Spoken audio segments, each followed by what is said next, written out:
Weapon weapon తెలుసు కదా, ఒక ఐపీఎస్కి ఒక ఎస్ఐకి తుపాకీ ఎలానో మీకు కూడా ఎడ్యుకేషన్ ఒక వెపన్. సో మీరు ఇంత పెద్ద కష్టం వచ్చా కూడా మీకు చదువు మర్చిపోదు, చదువు నప్పద్దు. ఓకేనా, ఒక విధంగా ఫెయిల్ అయినా కూడా మనం మనిషి ప్రతిసారి ఫెయిల్ అవుతాడు, ప్రతిసారి గెలుస్తాడు.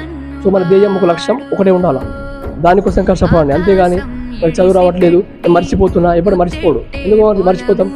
నీ బ్రెయిన్ని కంట్రోల్ ఉన్నంత వరకు నీ సొంతం. నీ బ్రెయిన్ని కంట్రోల్ లేకుంటే సొంతం కాదు. ఏదైనా కానీ మీరు గట్టిగా పట్టుదలతో ఒక లక్ష్యం పెట్టుకొని దాని వైపే పరిగెత్తాలి, ఎటు ఉడకద్దు. ఓకేనా, సో ఎవ్రీ మంత్ మేము వస్తాం, సో మేము సేవ చేస్తాం. So that is the matter. కానీ compulsory everyone has making the goal. మీరు కంపల్సరీ ఒక గోల్ పెట్టుకోవాలా, ఆ గోల్ కోసం మీరు పని చేయాలి. ఆ గోల్ కోసం మీరు ఎంత పని చేస్తుంటే ఆ టైం మీ చేతిలో ఉంటుంది. ఓకేనా, టీచర్ మీ మంచి కొని చెప్తాడు, కానీ మీరు 100% మీరు ఎఫోర్ట్ చేసి టీచర్ చెప్పే మాటలు విని మీరు కష్టపడి చదవాలి. సో అది ఒకటి చూస్ చేసుకోండి. సో కంపల్సరీ మీరు ఇక్కడ నుంచి మీరు వెళ్ళాలి.